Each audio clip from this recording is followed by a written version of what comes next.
Read the disclaimer. Doofus. And please contact us through this email address with questions or fan art. Your support is appreciated.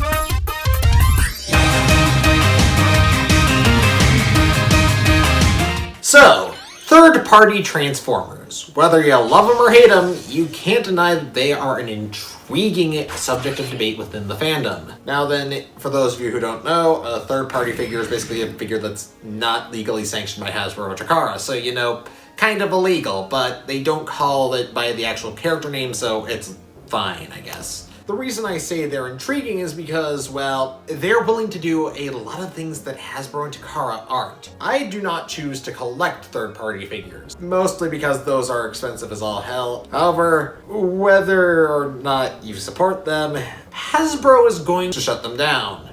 But how does one avoid this situation?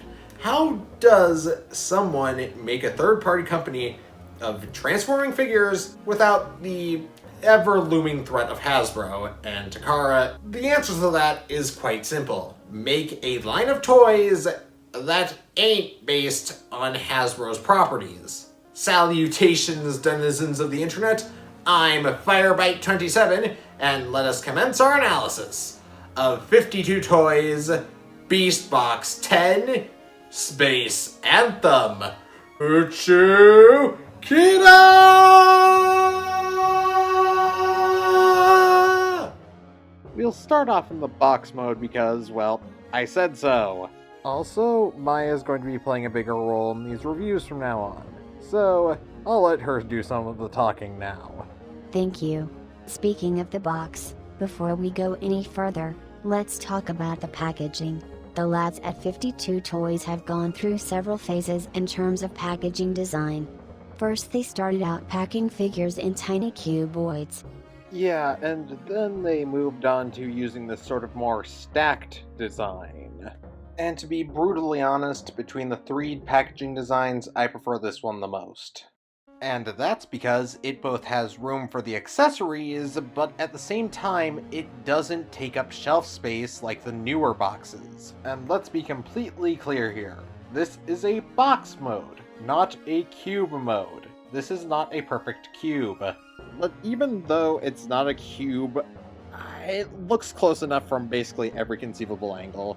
There are a few gaps here and there, but honestly, I have to admire the 52 Toys crew for doing this level of engineering and getting it this close in the first place. Like, can you imagine being told by your boss that you have to make a shark, a whale, a turtle, a crocodile, and an elephant that all turn into cubes? And he says, yeah, make it work, stupid.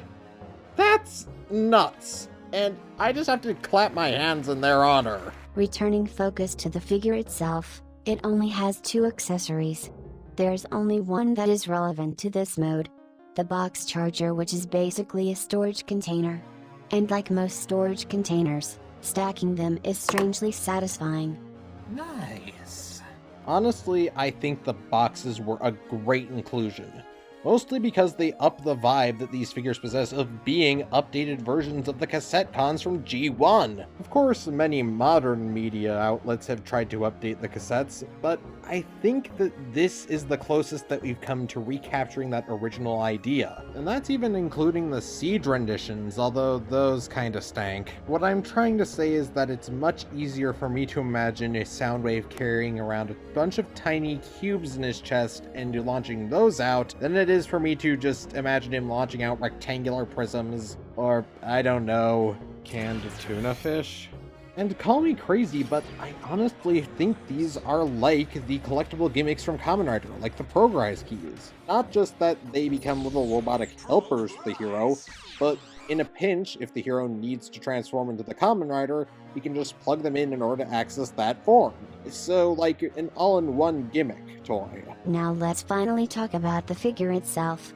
And let's start out with a complaint, the solidity.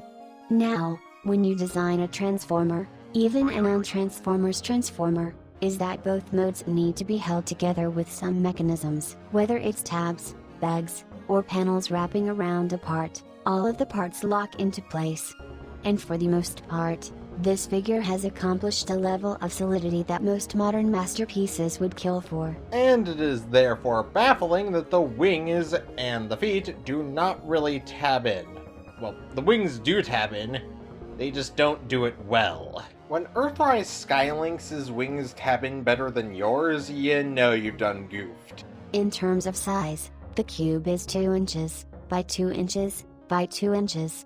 That's roughly 125 centimeters cubed for all of our viewers outside of the USA. In other words, it's time for the size comparisons. Here's Space Anthem next to my last review, Uchu Sentai Q Ranger Washi Voyager, Earthrise Skylynx. Okay, I cannot be the only one who finds it kinda weird that I have multiple space-related birds in my collection.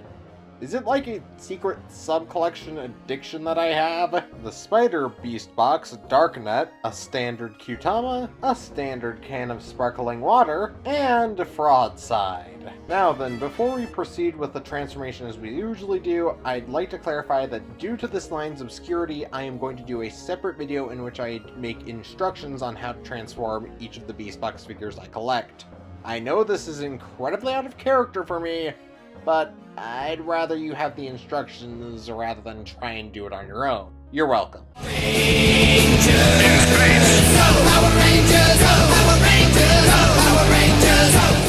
As opposed to the cube mode, the bird mode is friggin' magnificent, baby. And let's be clear, it's not because of the detail, because believe me, this figure is very lacking in it. When I was writing this review, it shocked me how well this works. There are just a few panel lines here and there, and magnificently, it all works very well. And since I have to be brutally honest with myself, this should come across as a Power of the Primes figure. With all smooth surfaces and a obvious lack of panel lines and detailing all around. But fortunately, in order to compensate for this lack of detailing, the designers were courteous enough to include some absolutely glorious paint applications, and further to that point, even more Tampographs.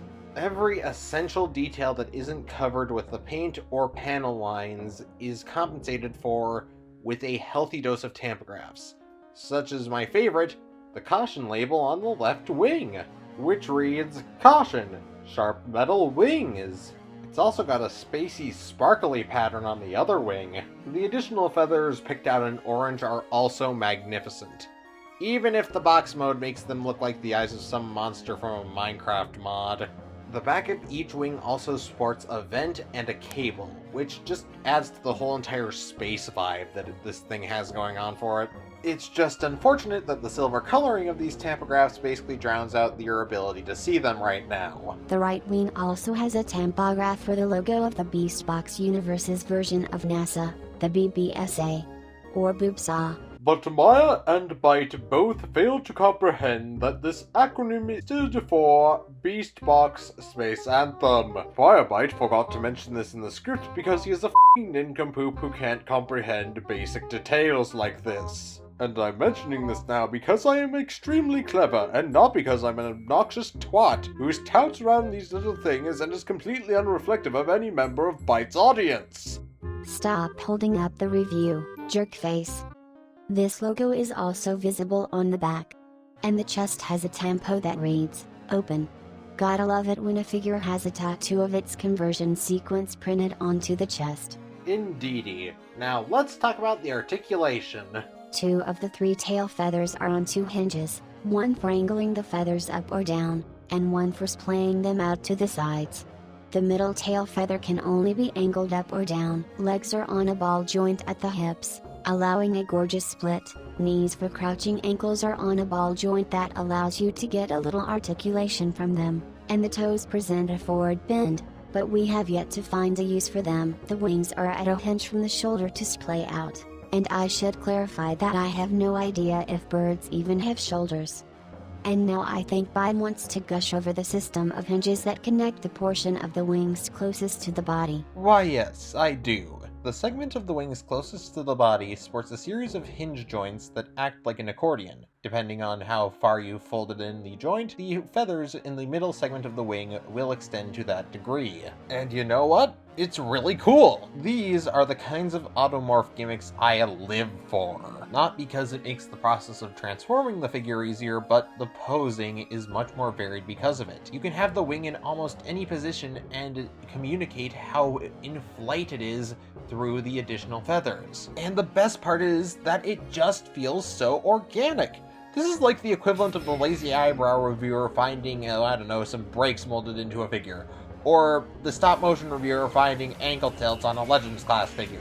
It's just so amazing. Hello, CNN, can we please get this on national broadcast? The entire world needs to hear about this! While Bite continues to have his freak out over the feathers, I am going to finish talking about the articulation, refocusing on the wings. The portion furthest from the shoulder are on a hinge that connects to a ball socket.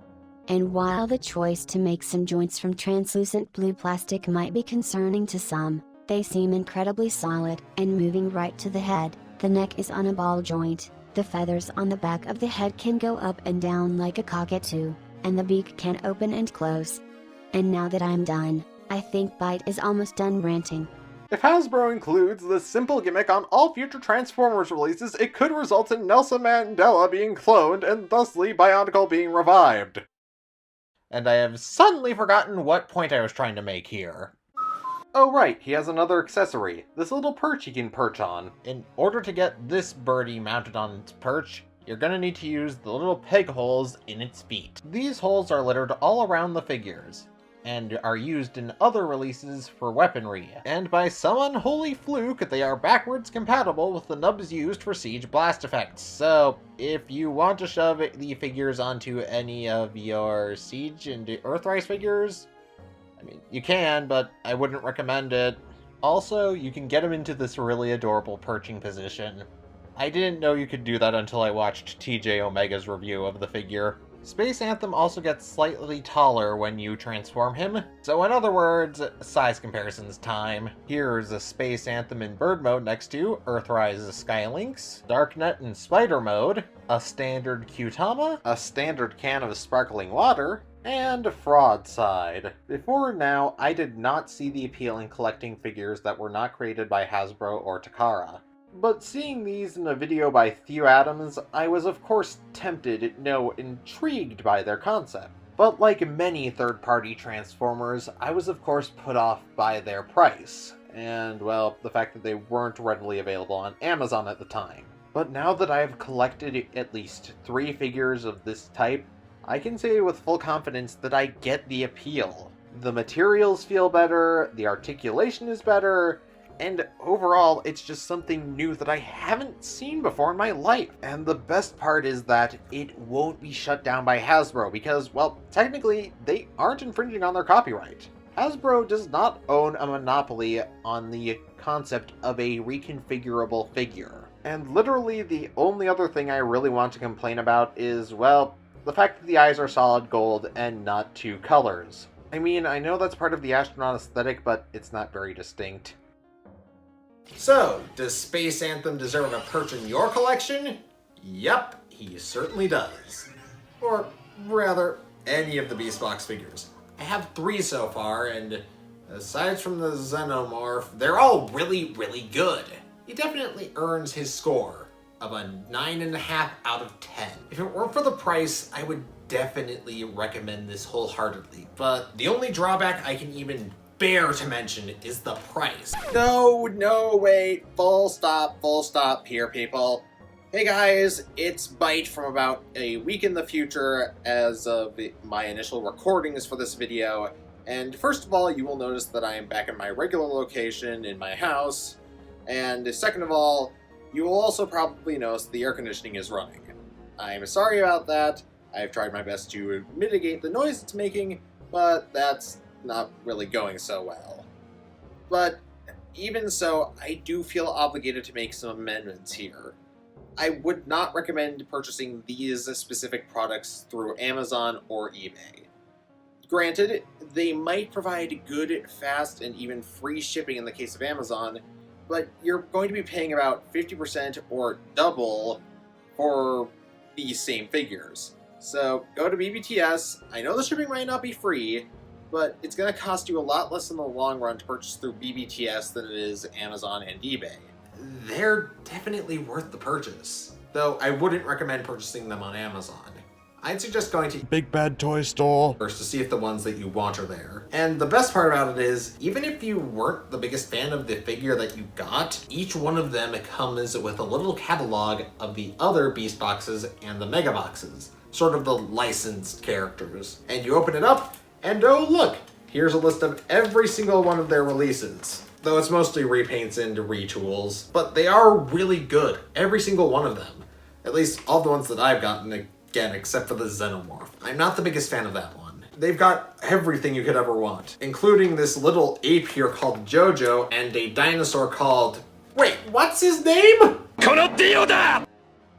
So, with that being said, this is Firebite27, over and out. And don't forget, space rules and a lack of creativity drools. That's probably one of your lamest closing statements to date.